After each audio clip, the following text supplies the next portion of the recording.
Do I need a wee? No, I'm okay. I'm okay. You could get those sort of panty pad things, couldn't you? Ten a man. But you can get the whole pull-on ones as well. I don't want those. I think they'd be quite attractive. I don't want those. I don't need adult diapers just yet. Welcome, bloody welcome to the show. I knew somebody who liked being dressed up as a baby once. I think that's for another channel to explore. Welcome to the show, which is called Sunday Chat. Yes, and Paul dragged me up this morning at some ungodly hour. I mean, what time is it now? It's about 11:30. Exactly. We had a bit of a lie-in today. Yeah. I had really bizarre dreams. Yeah. Didn't I? Well, I don't know. I'm not inside your head. I told you about them. Very odd. My powers don't extend that far. I had a dream that Vivi installed a lift at her cottage in the sky, but it went up the back of her flat, her cottage, and it sort of moved around like they do in sort of like futuristic lift movies, if you see what I mean. Futuristic lift movies? Yeah, is you that know, a it genre, didn't just Paul? go up and down. It sort of went up and then that Let's way. watch a futuristic lift movie. Yeah. It's not a thing. No, it's not a thing. No. I mean a futuristic movie with lifts that go everywhere, if you see what I mean. We've seen that. I can't remember where, but yeah. So maybe that's an option, Vivi. Was it a little bit like Charlie and the Great Glass Elevator? Yeah, it was. I love that. Yeah. I love that. And when they sort of crash through the roof. Yeah, and it flies away. Whoa. Ooh, I like that. Anyway, welcome. So, first of all...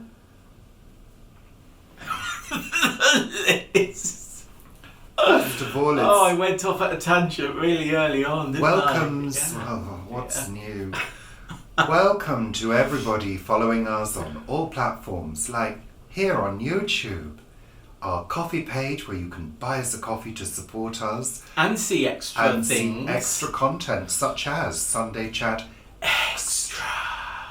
And also Tales from the Snug. Yeah, and also you get preview and exclusive look at some of my writings as well. Oh, so there we are. You're giving us so much, you're spoiling us.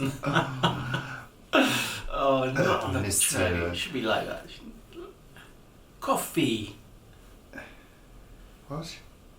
Well, it was always Ferrero Rocher was always on a tray, wasn't it? This is not a paid promotion. I'm pretending that we got a coffee on a tray. But then they got rid of that tacky advert, which was such a shame, and they tried to make it classy. But it didn't really work. And the whole point of it originally was that it was trying to be classy, but it was not particularly so. Yeah. Which made it funny. Funny, yeah. And then they started adding different varieties of Ferrero Rocher, didn't they? The white ones and things. I don't like them at all. I think like they're all horrible. of them. I think they're too sweet. Oh, I love them. No, if I go like like that. Yeah. Anyway, stop thinking about chocolate. Are you my ambassador? No. Oh right. Whatever Okay. gave you that idea? Not classy enough. If I was your ambassador, I wouldn't allow you to come on here dressed as a Halloween scarecrow person. Yes, children, Paul's dressed as a scary tramp today.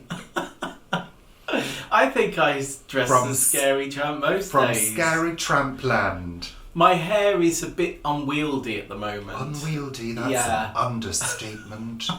Mine's styled unwieldy in a deliberate way. Is it? Yeah. Mine is styled by the wind. Had to go to the shop earlier. Shush now, you're far too animated. Turn it down a notch. It's wild and uncontrolled. Oh no, don't say the sun's going to come out as well and bleach me. Anyway, sorry. Welcome to everybody. Instagram, Twitter, blah blah blah. 2 other places. So... 2 other places. Yeah, Planet Vegetaria on Facebook. Right, yeah.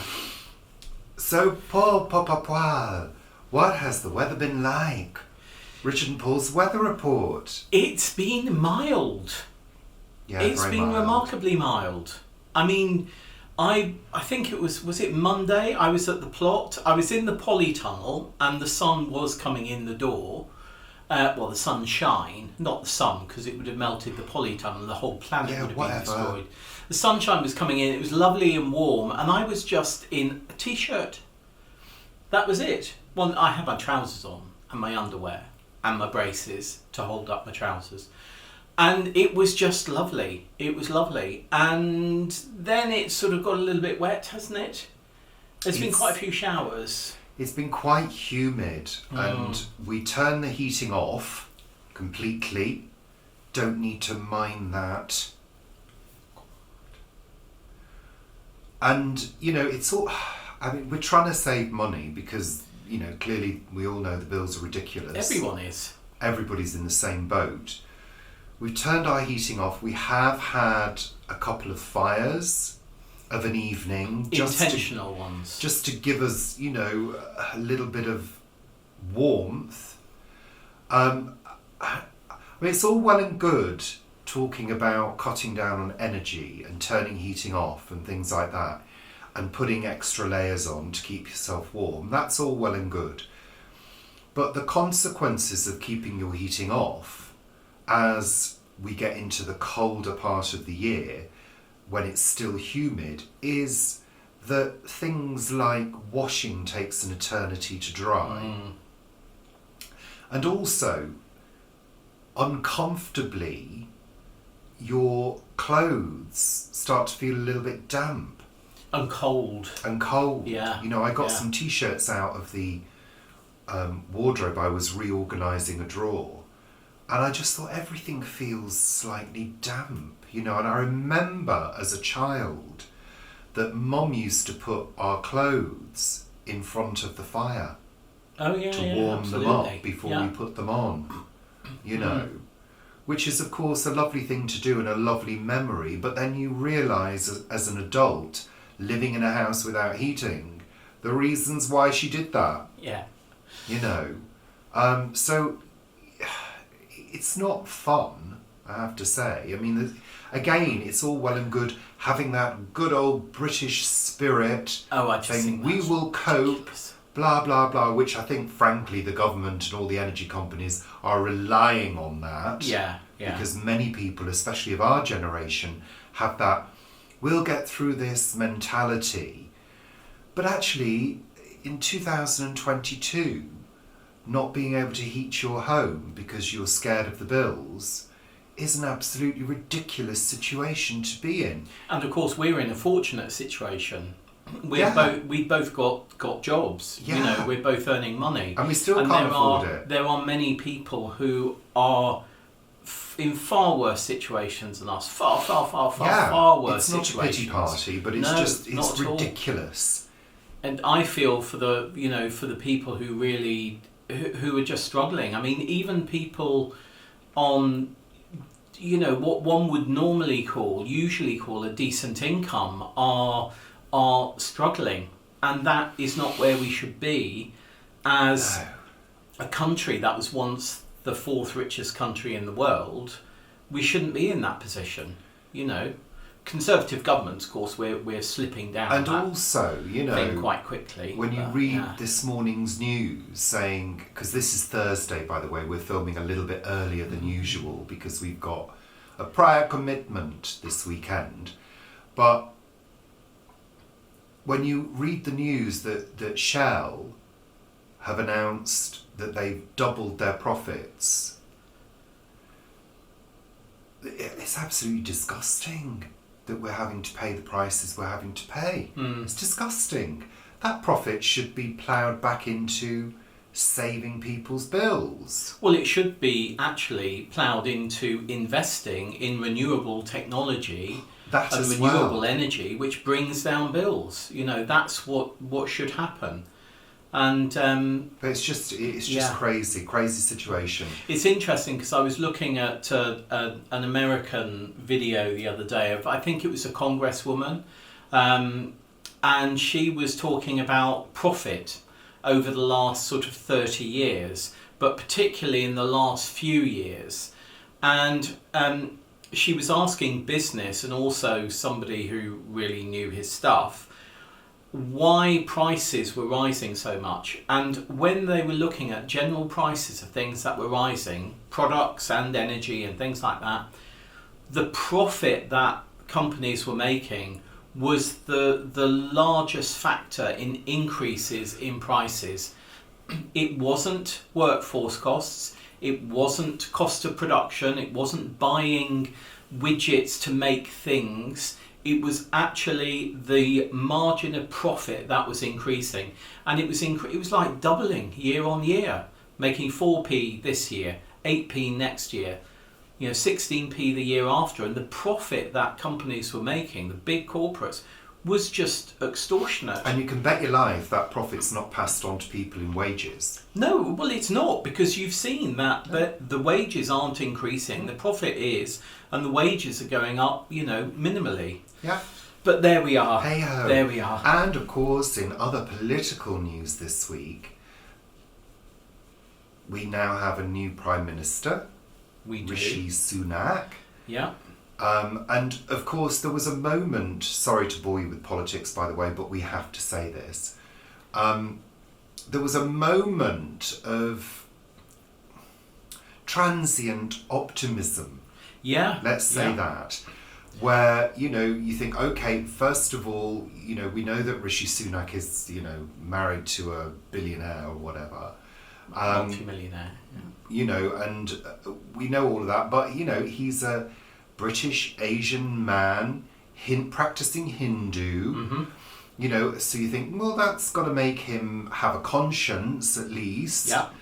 And there's a cabinet reshuffle, and you're thinking this is good. But he comes out, doesn't he, onto the steps of number 10 to his lectern, which is not his lectern, but to a lectern. Talks about integrity. Integrity, honesty. I can't remember what other. Blah blah blah. Yeah, a few other words. things. And you thought, yeah, great. This is good. A moment of optimism, and then the next moment, he's rehired Cruella Braverman, who is resigned at the ending of Liz Truss's premiership because of her breach in confidentiality, which involved sending emails and documents to an external source to the government, which is a big breach of protocol. I mean, we know about that in my work. Yeah, but she sent it from her personal email address. From her personal Gmail address to somebody really? external from the government, and resigned over this.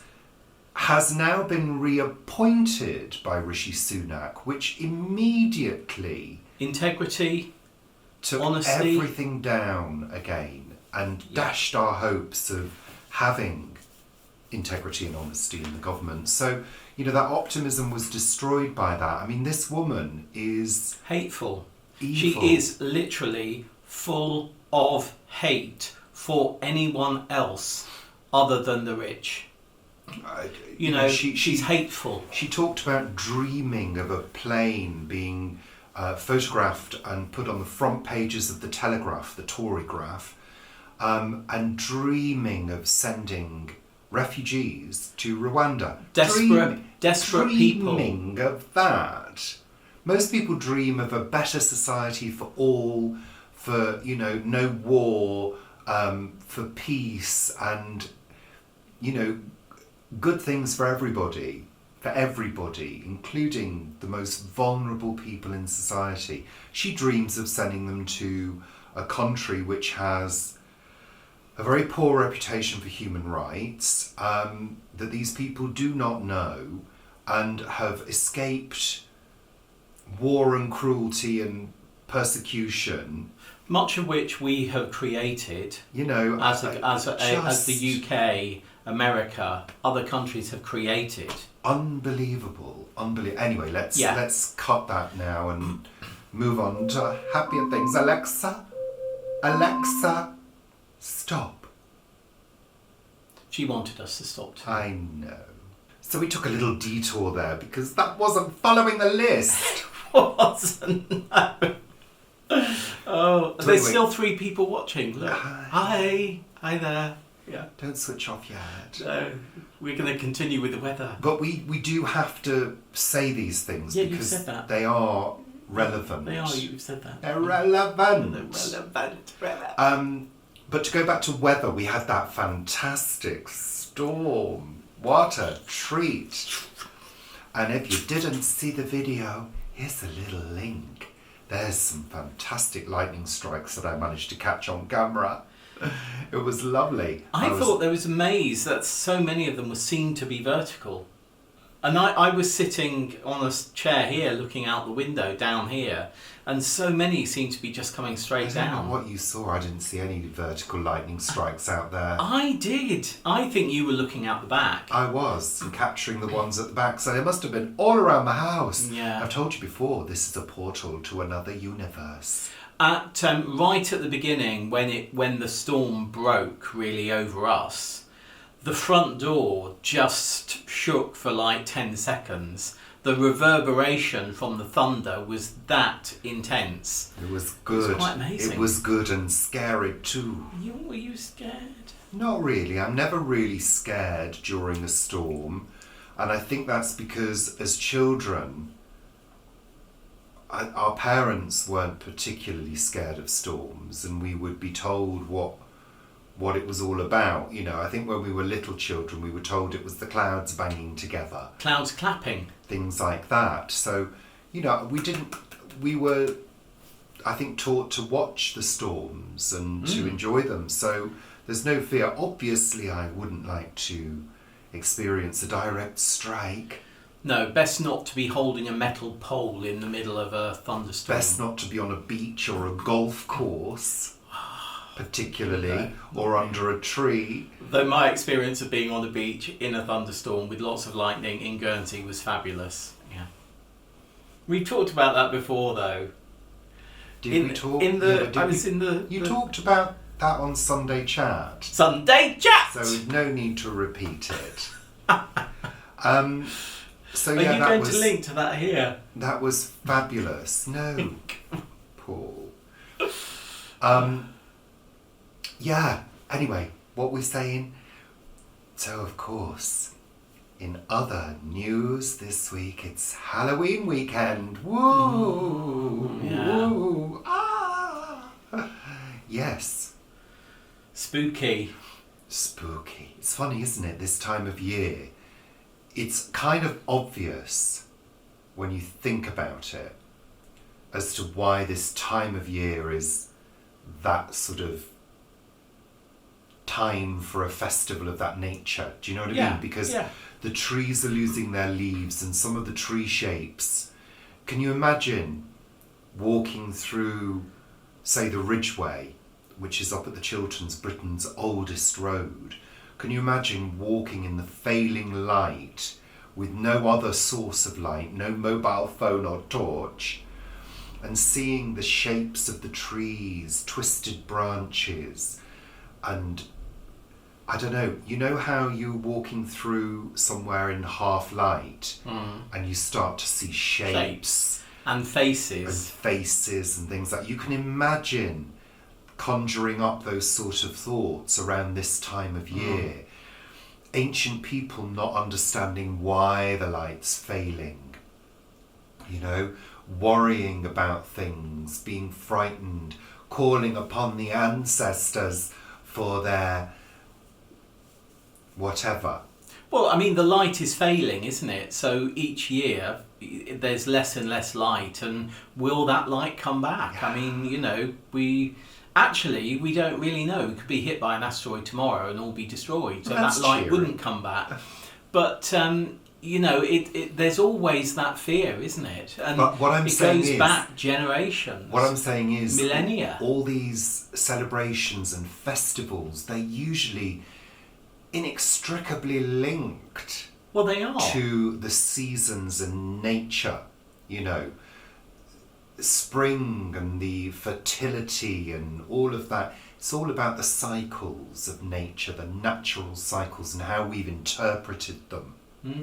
Isn't it? Yeah. But of course now, I mean, this is the beginning, isn't it, really, of that big spending period Well, not for for many us. families. For Yeah. many families, you know, from Halloween onwards. I mean, now Halloween, there's the costumes, the decorations. It's turned into this big fest of spend, spend, spend. Hello. Oh, my phone's been possessed. You know, and it's kind of a bit crazy. Well, it's I mean, become Americanized over here, hasn't it? I think that's slowed down a little bit. But the thing that I really hate is all that fake cobweb stuff on hedges, because it's so bad for wildlife. You know, it really is. You know, birds can get trapped in it and things like that. somebody posted that on Planet Vegetaria the other day, which is, I mean, it's just, ridiculous. It's not necessary. No, it's it's really not. not necessary. Just invite some large spiders into the garden to do it naturally for you. Well, I have plenty of those. Yeah. I mean, you know, if parents really want to save money, I have a little tip for you. Mm. Yeah, I've got a little tip for you. So, why not remove all the children's presents on Halloween? Box them up in the attic and tell them that evil Mr. Pumpkinhead has taken them all away for Halloween. That'll give them a fright. Yeah. And then, Take mobile phones away. everything. Yeah. And then give them back for Christmas gifts. Yeah. Yeah. Yeah, rewrap them all and they'd be filled with joy when they see their old things coming back, and that would tie in with the resurrection of Jesus. Yeah, well, it'd be a bit sort of early, about 3 or 4 months. Oh no, early, that's 'cause Easter, it isn't changes, it? Not doesn't it? Christmas. Yeah, Yeah. yeah. They never quite got that date right, did they? Really, Easter? No, never did. Well, it's like a shifting calendar. Well, it's it's like based on the moon. Well, Isn't we've it? just had Diwali We have. here on the 24th, Monday. Gone. When you say we, you mean our area. Our area, yeah. Well, everywhere UK. has, but because we have a large community that celebrate Diwali literally on our doorstep. Well, Yeah. not literally. Well, I mean, I've said this before, and I think I did a little video a few years ago about it. When we first moved to this area, we were kind of a bit confused because it was always sort of around this time, and we were thinking, this is so early for bonfire night. It's not November the 5th yet. And all these fireworks are going off, and then it's like, oh, it's their festival. yeah. Diwali. Festival of Light, The Festival of Light. which is fabulous. Which is great, absolutely. But it's becoming, firework-wise, it's becoming a little bit ridiculous. Well, not a little bit, completely. So from Yeah. about 6:30 Well, it through was earlier than that. no, but intensity from about 6:30 till 11 o'clock, maybe even 11:30. Yeah, It was like a barrage. yeah. I don't know what a bombardment in a war-torn country actually looks like and Or sounds like. However, a few nights ago we got a sort of audio understanding of what that might be like, because it was just a barrage of explosions for over 5 hours. And the at thing least. is, we're not even in it. Mm. I mean, there were some isolated displays going off nearby, but this all happens sort of across the river in Southall, Hounslow, all those areas around there.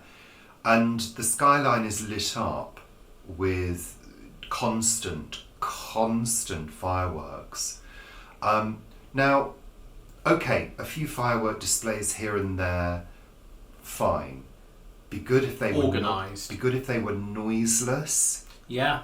That would be great. But if you were to calculate how much money has been spent, It will have been tens of millions, I it reckon. must have been. And then you think, why don't the community leaders say, right, you know what, guys, a couple of organised displays, but actually what we're going to get you to do is to donate that money to community projects. Mm. That would raise millions, I'm sure. Mm. Rather than literally, actually burning money. Mm. But look, let's also accept the Hindu community in particular do a huge And amount. the Sikh community. And the Sikh community absolutely do a huge amount of volunteering and Yeah. community work. Yeah. You know, Of it's course. just does tens of millions of pounds need to be spent where it could possibly be better spent elsewhere. Yeah. I mean, it is incredible, you know, the colours and all of that, and celebrating the festival. Totally for that. Absolutely, totally for that. Of course. Anybody, should be able to celebrate their festivals freely. It's just that But it's money the and fireworks. that's, the extent of the bombardment. And the pollution. Yeah. And the pollution, because it must cause local pollution. Well, last year we have we at our allotment we've got an air quality monitoring station, and during you can see the what's the word, the levels of nitrogen, things like the things that you don't want, whatever. the pollution rather just increasing, literally like the day before and then the day of Diwali and maybe a few days afterwards, and then it drops back down.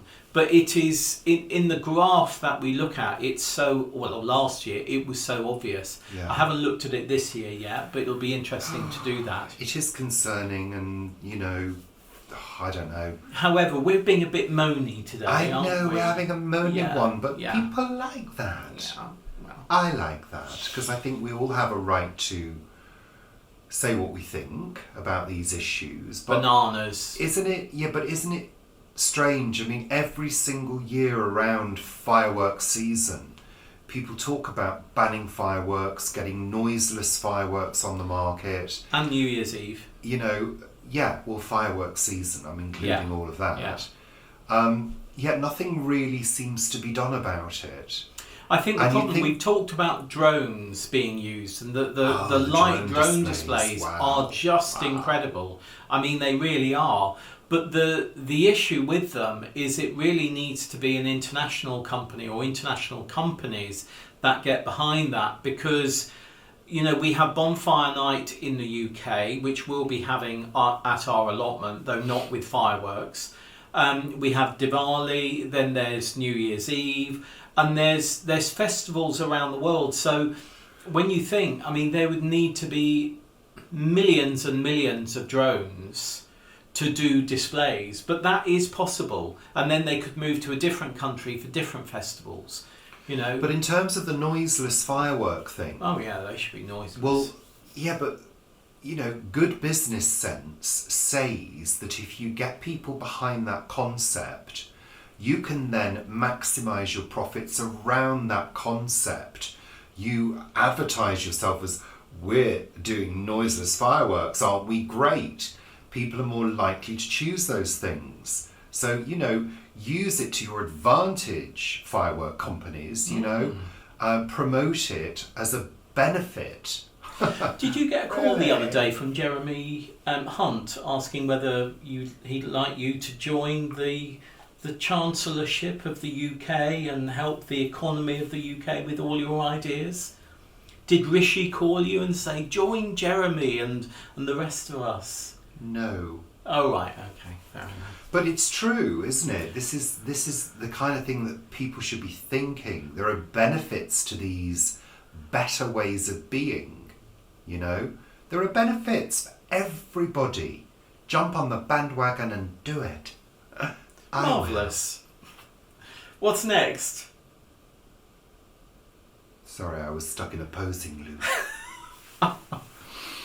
What's next? Well, we're nearly finished. It's just a quick one this week, Paul. Just a quick one.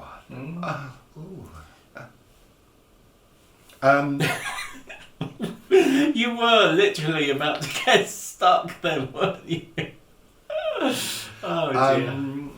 So what have we been watching? Guernsey Gardener in London. We wanted to yeah. talk about, Paul, your series of articles for the Guernsey Press. Yes, so... Which you're now famous for. Am I? Marvellous. Yes, you always get spotted in Guernsey. Yes. They don't recognise me for some unknown reason. No, they don't. When you give this aloofness, Alexa, stop.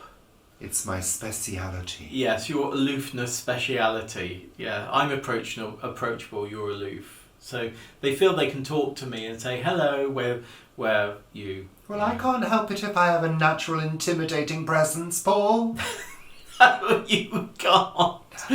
No, I know that after 30 years together, yeah. I think it's quite a valuable commodity. Yeah, there we are. I could maybe teach lessons. Maybe How you to have could. an intimidating presence with Richard. Carry on.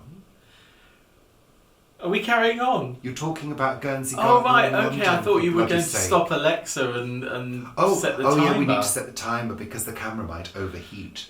You may carry on, Paul, when ready. So the new, or the October article is in on Saturday. So when you see this, it was in yesterday. And it's all about the big cover-up of getting things covered up for the winter, and October being the start of my growing year as well. So that I will share on the various platforms and things when we get the link through, and you can read about it. And in fact, somebody, one of my clients, has just bought me some weed membrane, which is in that box that arrived this morning, so that I can do a cover up, because she was a bit anxious that I wasn't finding cardboard. If you're on Planet Vegetaria, you'll know what I'm talking about. So yeah. Well, there seems to be a cardboard shortage. Well, there does. I mean, I think had. people aren't buying, like you say, Paul, big ticket items anymore. They're not. No. They're not. I mean, yeah, they're not. Basically, it's all in next week's A Week at the Plot. I talk about this anyway. Lovely, so there we go. Paul. Yeah. Excellent. So Stop scratching. I just had an itch under my, what do you call that? The back of your knee, in that sort of bit Say that something else. looks a then, bit like a Paul. bottom. Yeah.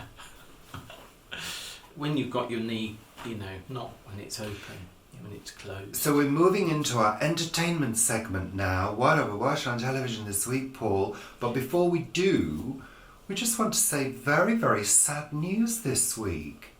Very sad news, the death of Leslie Jordan. Yeah. Otherwise known in Will and Grace as Beverly Leslie.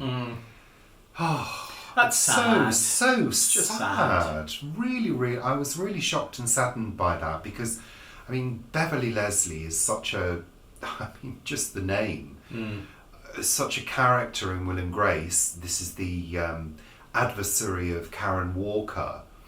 And of course, Karen Walker, what a character, played by Megan Mullally. Yeah, really saddened to hear that. That was really tragic and awful. So, yeah. Anyway, on to entertainment. Paul, what have we watched on television this week? We've watched, thank you for asking, Paul. We tried a show, first of all, didn't we? The Peripheral. On Amazon. Not the Perineum, as I was thinking it was called. Perineum? Yeah. No, it's not perineum. The Peripheral, which is, we started it, kind of gave up. It's about gaming, and it's a bit full on. It's futuristic. Yeah. It's interesting. I'm not saying we won't go back to it, but A little it was, inexplicable. Yeah. Couldn't get my head around what was happening at one point, and 9 o'clock at night, I don't really want to be trying to wrap my head around something that's that complex. No. Really. I mean, it wasn't that complex, but it kind of was. Yeah. Yeah, a things little bit didn't challenging. quite stitch together. No. But yeah, we may go back to it, but it's going to be on the sort of wait list rather than the watch list, if you see what I mean. What platform was that one on? Amazon. Amazon. That was Amazon Prime.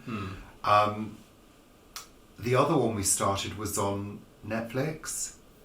Yeah, Netflix. The Watcher. We've almost finished this season. Loved it. Absolutely loved it, actually. You loved it. I loved it, yeah. He loved it. I quite like it. I think I know exactly what's going to happen. I may be completely wrong. I loved it because it's got a mood about it. It's got some nice camera angles, some good use of colour palettes, good cinematography. Jennifer Coolidge, who I lovely. adore, who makes me laugh in everything she does, even when it's serious. But there's a sinister edge to it. It's based on a true story. It's about a couple that move into a very nice neighbourhood, big house, neighbours who at first glance appear to be neighbourly, but they don't quite get on with them. And they start receiving letters from somebody calling themselves the Watcher. So it has a sinister vibe to it.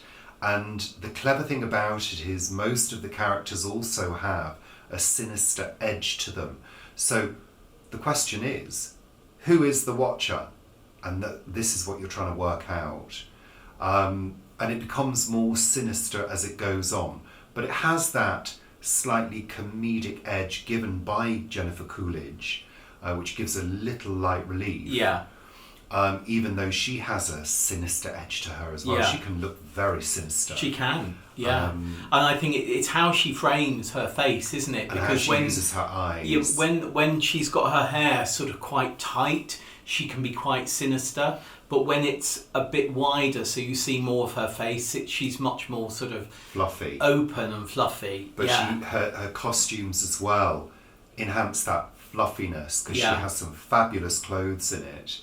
But yes, I think it's well worth a watch. My sister actually turned me onto it. She told me she'd watched it. Right. And I thought, let's give that a go. So we did. Do you think you know who the Watcher is?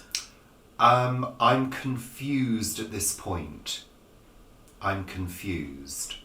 I know exactly who the Watcher isn't. Because we have been given a brief glimpse of something that happened in that particular spooky location, which has sort of made us think, but I think that's a red herring. I think there's something else going on as well. Yeah. Anyway, it's a program littered with red herrings. Yeah. It really is an ideal spooky watching for Halloween. Yeah, I mean it's. I think what's interesting is there have been times I've been watching it, and we did watch like a lot of episodes in one go. We watched it over like two or three nights, and I was thinking, why is that character doing that? And then an episode or two later, something gets mentioned, and it's like, oh right, so that is why that character did that.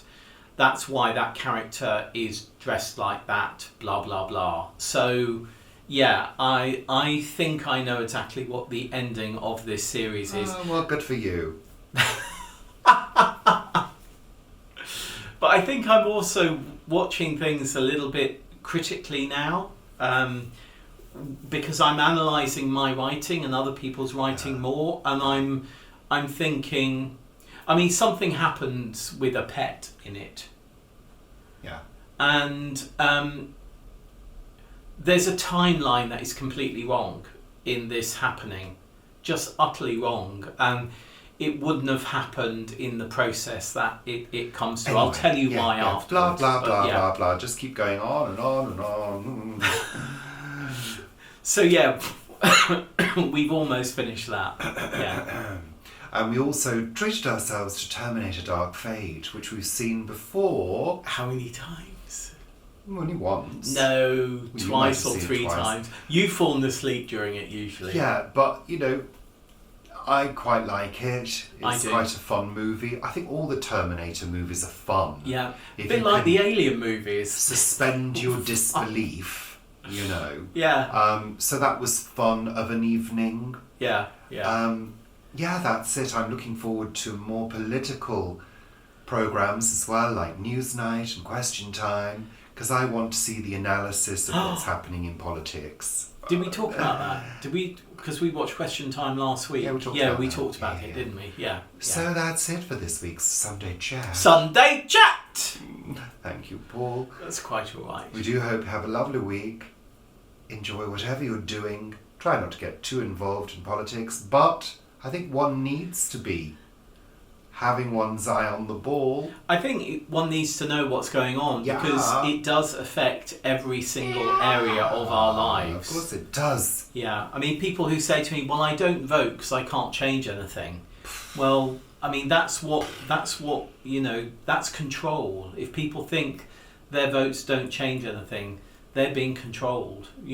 Everyone voting is the best thing.